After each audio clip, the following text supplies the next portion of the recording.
Well, who do I have with me here today?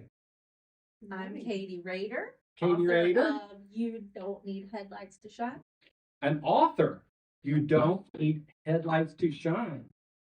Well, tell me, Katie, what is this book about? And who are you, if you don't mind me asking? Oh, well, I'm Katie. I am married with two teenage girls. I just told Patricia, pray for me because I have two teenagers and they are every bit of the teenage stage right now. High school, all that. I was diagnosed in 2022 with breast cancer.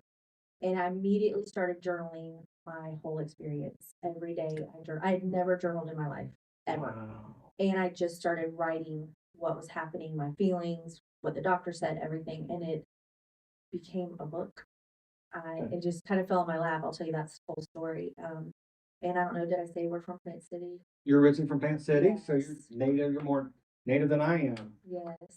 Our whole family, everybody, Plant City. So What do you do for a living? I'm a hairdresser. Oh, I think this is my 26th year. I started right out of high school. I have my own salon. okay. Yes. And so that's what I do full time. My daughter starts at Empire right here on the north side Yes. Thursday. It's her very first day ever. Oh, wow. She's already been through a place called For makeup.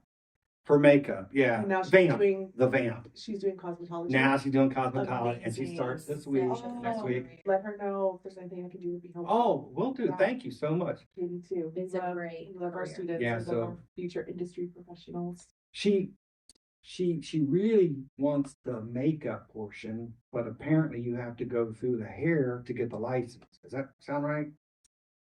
It's all kind of, if you're under cosmetology, then you have free reign to do everything. So yeah, it's probably, Yeah. does she want to do like cosmetic makeup? Like, She does right now. Like She's doing all the permanent? kids at the Comic-Cons makeup, and she does all like her friends. theatrical and stuff? Yeah. Oh, that's really good. She dolls herself up every day. I mean, I would always suggest to pursue education beyond what you think you may need. That license will allow her to command a different price point. It'll get her through different doors. It'll help be a avenue. It's a platform to get her to the next place she wants to be. That's fantastic. Yeah. Mhm. The more you know, the more you're going to be able to do. Yeah. There's so absolutely. much covered under cosmetology. What's the name of your salon? My salon, I work at home now. I have a she shed in my backyard. She Shed, okay. And it's called Ginger Roots. And I've had it for, I think about 10 years I've been by myself. And I love it. My clients love it. Build up your network of Yeah. clientele. That's why Because I keep did the telling whole her. salon thing where like you're in chairs this close to each other, for however many years. And then COVID came and messed up a whole bunch of stuff. And so I was like, let's just do it at home. Now I don't know if I can go back into a big setting because we're so used to like we talk about everything, all the personal If stuff. I could be a fly on the Oh, wall. you love it. All that girl talk. Yeah. So it would be hard to transition back to a salon where the person next to you may not want them to hear. Yeah. I mean, people tell you everything.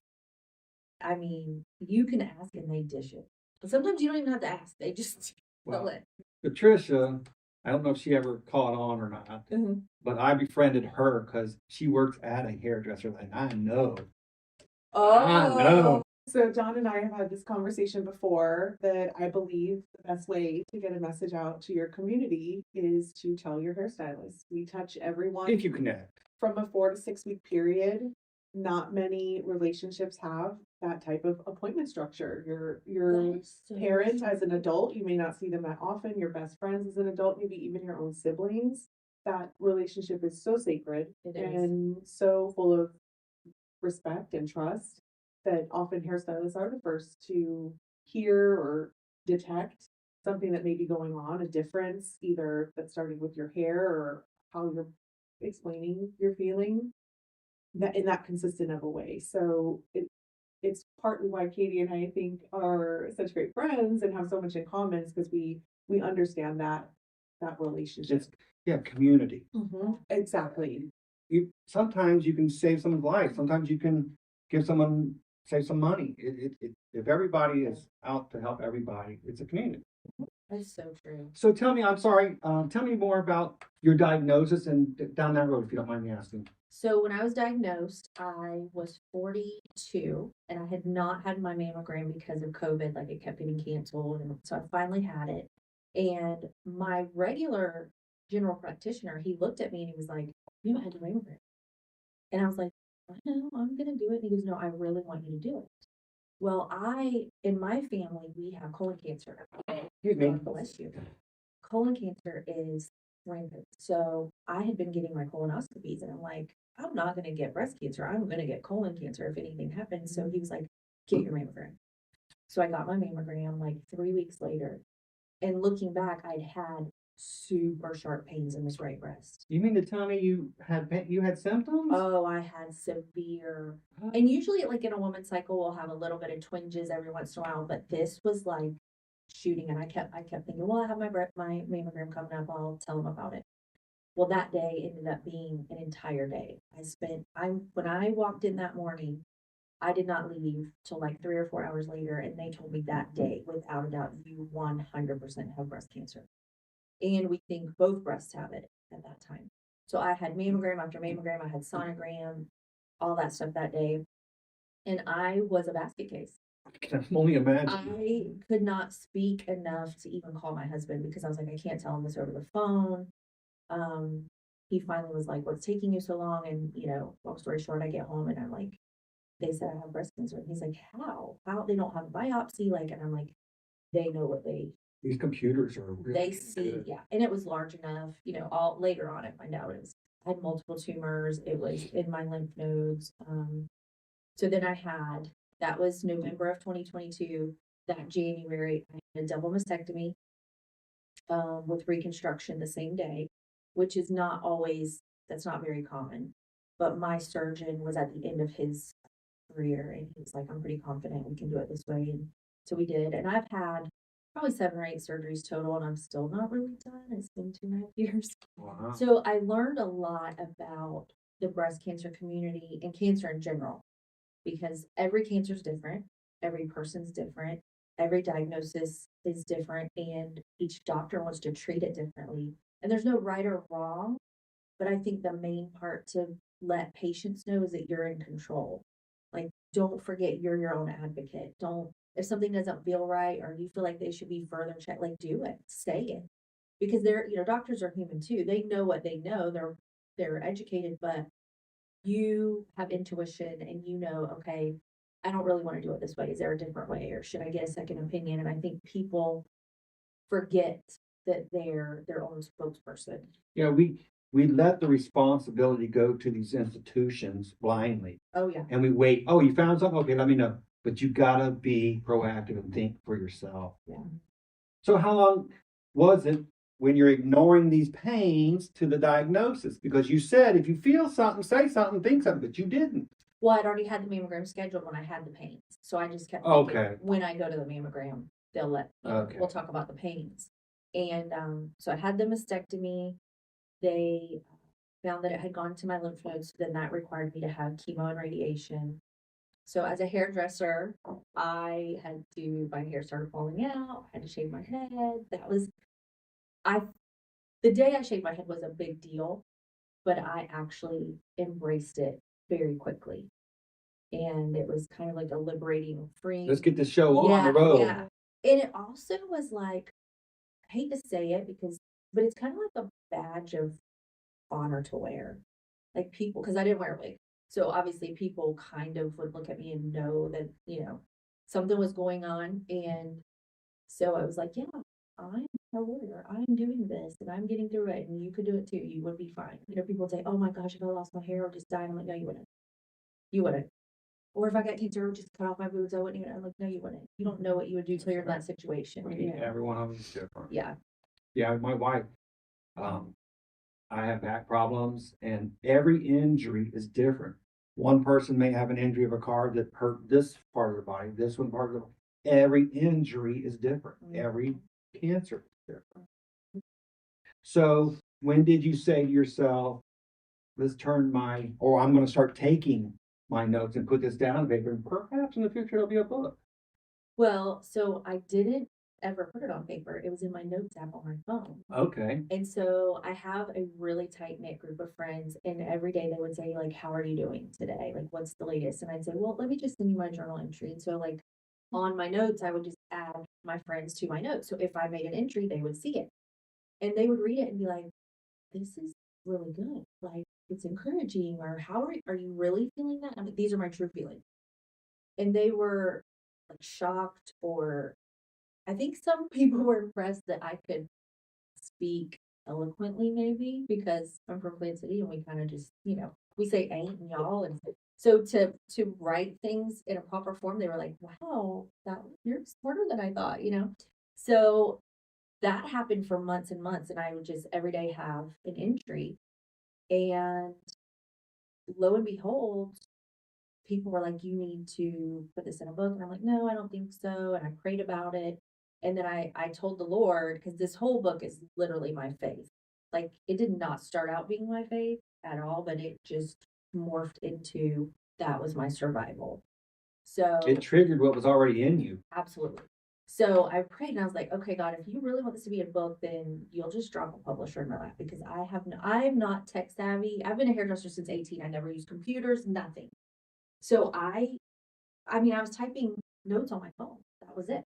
So I ran into this old friend and she had written a book, and I'm like, what are you doing? We're at this bookstore. And she said, well, I wrote a book, and I said, well, I'm kind of writing a book. I don't really know. And she goes, well, here's my publisher.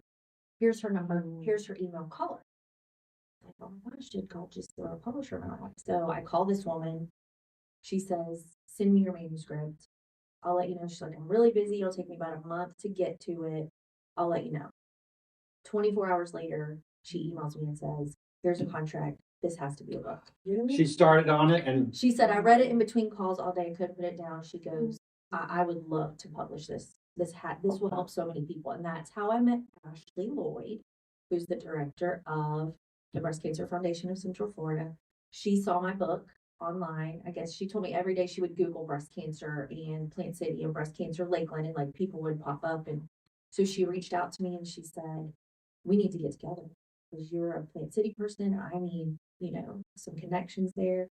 And we met for breakfast, and that's been it for she and I. And part of my healing was meeting other breast cancer survivors, and we all help each other because we're all at different stages in the game. And I was ahead of a lot of people, or I was behind a lot of people, and we would all help each other. And nobody, when they say like, how are you feeling? Nobody really wants to know how you're feeling, because if we sit and tell you, oh, my joint hurts so bad, like, I don't want to hear that. Or, I'm taking this drug and I have to take it for 10 years and I feel like crap, and nobody really wants to hear that. But when you say it to another breast cancer person, they're like, oh my God, thank God, because I can relate to that. So yeah. yeah, and also in our society, there's quick judgment. There's Yes. very quick judgment, and you have to yes. get past that. Mm-hmm. If you're sincere, you'll get past it. And if you're not sincere. Right. So when did the book come out? So last October, we wanted it released for Breast Cancer Month. October 1st, it started out with a different title, but I didn't know that, what did you call it? The airwaves? The FTC? The FTC would not let me say the original title. So Share that if you want to. It was called Titty Tales. Okay. So when my friends would call me, I'd say, I'll just send you the titty tale of the day so you know how I'm doing. And then when she offered to publish my book, she was like, well, have you thought of a title? And I was like, well, I've been calling it Titty Tales to my friends, and so let's make it Titty Tales. Well, the FTC was like, we don't like that on the airwaves. So I didn't get a lot of public, couldn't get anybody to say it. So October 1st, it was Titty Tales, and then a few months later, I changed it to You Don't Need Headlights to Shine. From a marketing perspective, Mm-hmm. that name, Titty Tales, get the .com, Uh-huh. promote it as Titty Tales, because there's nothing that says you can't do that. Right. So if you can get Titty Tales, which is, that's like a brilliant name, and you can ignore the FTC. Use it in your marketing campaign and point it to this. As your brand. Don't just as your brand. Your next book could still be Titty Tales. That's right. Right. You need to grab that and hold on to it. I mean, it's already kind of been, Well, if there's someone ahead of you, that's something there's different. other, cause usually Okay. when you Google titty, it's not a nice thing that comes up. Right. So that was another problem I was running into too, that it was not, you know, Okay. So if it's not yours, then I understand. Yeah. That is fantastic. That's fantastic. So you want to share anything specific to have people come by this? Anything in there specific that will well, on the back, I have the top 10 things I learned Go from ahead. my journey. Okay, the Please. top 10 things was number 1, God never fails. Number 2, bad things happen to good people. Number 3, God turns bad things into good for his glory. Number 4, it will be okay. Number 5, with him, I always have hope. 6, his word never returns void. Number 7, I am never alone. Number 8, I know who I can count on. Number 9, nipples are overrated. And number 10, I am highly favored by God. And so in the book, I use a hashtag called God's Fave because my whole life I've always felt like God loves me the most.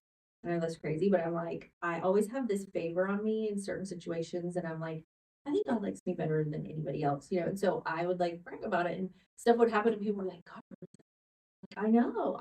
I don't know how I get so lucky with stuff. So stuff like that happens throughout the book. And it's not just a breast cancer or faith journey. Everybody that I know that has read it has said you could take breast cancer out of it and put depression. You could take breast cancer out and put divorce. You could take anything that you're struggling with and put it in there and kind of help navigate your journey. And even if you don't believe in God, there are it's just like a really good way to like navigate your life, the positivity, I would say. And I'm saying this because that's not really how I thought I was. Does that make sense? So I learned a lot about myself. And it's a daily, like you can see day 1 and then day 2. Like so if you are not you don't like to read, you could read it break day it by up? day. And it's people have said it's kind of like a daily devotion where they just read it and go, oh, I'll take that little piece for today and go on. Would this be appropriate to gift someone who's been newly diagnosed? That's been a huge selling point is where people come to me and say, I know somebody, can I get them their book? And I've had people with mixed things say, I got to a point where I had to stop because it was too close, too familiar. And then, then I've had other people go, oh my gosh, I can't believe you put into words exactly what I was feeling. Just like you said before, everybody's at a different point during their journey. Or even someone you love someone who's going through this and you want to know more about what they're going through, what they could be going through, or how to help them, or what's not helpful. Yes. What's yeah. frustrating. That's in there. All of that's Yeah. in there. I keep it pretty raw, like when I'm not happy. I mean, there are days missing that we did not publish. Because those were like extremely personal. Maybe I had stuff with my teenagers going on and stuff like that that's not my story to tell, so that's not in there. But like I said before, even somebody you love going through any kind of crisis, it's kind of one of those books where you can put that in there and It's a formula with different variables. You can just change out the variable and the formula can still come out. yes. That's one. And I think in the introduction I put that like this is my story. This is not a judgment on anyone else. This is my experience. If you don't believe the way I do, that's totally fine. I'm the kind of person that I can read and be objective. I could read, if you were a Satanist or whatever, I could read your perspective and be fine with it. So it's not meant to be a judgmental book. It is my true experience and how it's read. And actually, I'm trying to get my youngest to read it right now because my older daughter read it live as it happened with me. My younger daughter wasn't quite ready. And so now she's struggling with her own stuff. And I said, you should read it's my journal. If you want to get to know your mom really well, that's a good way to find out what your mom's thinking, and so she's reading. If she doesn't appreciate it now, I assure you she will in 2 years. I think it'll no doubt come. about Yeah, it. for sure. Well, that is wonderful. So Oh, the benefit. Tell me, Patricia. Oh, I'm sorry. Where can people get the book? Amazon, or for me. Amazon. And I will have it on iamlakeland.com/authors. Thank you. Absolutely. I'm sorry. Go ahead. Tell us more about the benefit. This is a benefit called Garden of Hope. Yes, sir.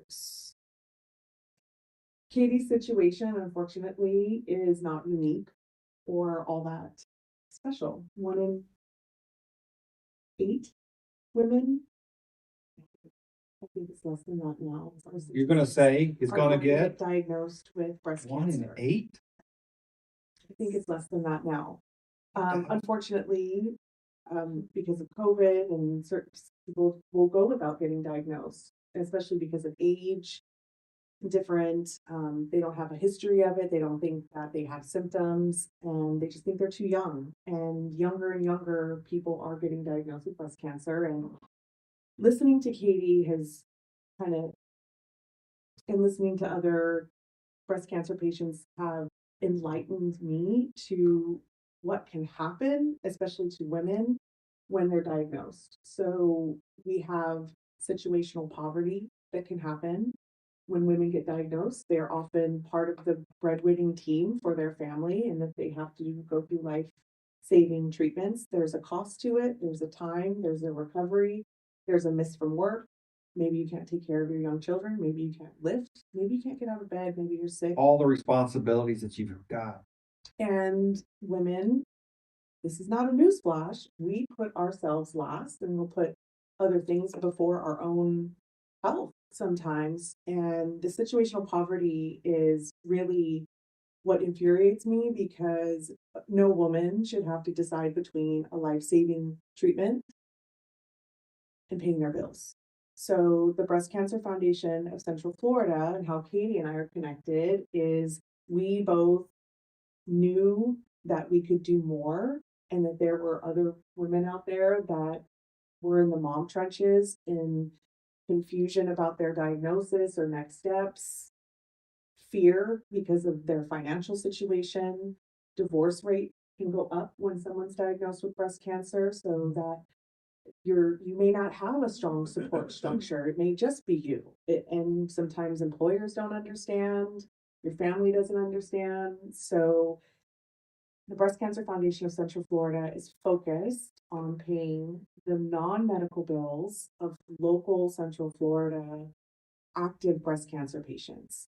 We understand that there can be financial help out there for your medical treatments or medications, things like that. But as far as paying your rent, making it to your chemo, your gas, your days off of work, or maybe potentially losing your employment because of your diagnosis and treatments, lack of support groups or understanding. So we offer people community, we offer answers to questions, and there's multiple once a month survivor groups. We have different events throughout the year. So the gala is what I've got my fingerprint all over. It's going to be at Bonnet Springs this year, which just won the nation's best public park. I've seen that, like USA Today. Oh my I've God. seen that. Lakeland. Oh my gosh, There I you love go. Bonnet Springs Park. So we are thrilled to have this prestigious place to have our event this year, and this is our 8th year throwing this event, and the proceeds go to helping local women in our own community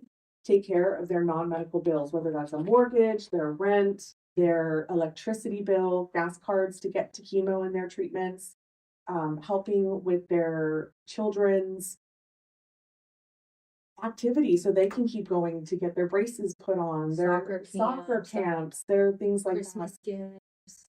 Yeah, so we have found that this work is detrimental to our community, and we're in a really dire place with everything going on in our nation and the world. It seems like nonprofits are dissolving left and right, and it's I didn't know that. yeah, That's news to me. very difficult, especially after COVID. They're not getting donations to keep them floating. Is that what it is? Yes. Well, one thing I learned, not to interrupt, but as a patient, I learned, because quickly when you're diagnosed, people reach out and go, oh, Susan G. Komen or Relay for Life, or, all this stuff.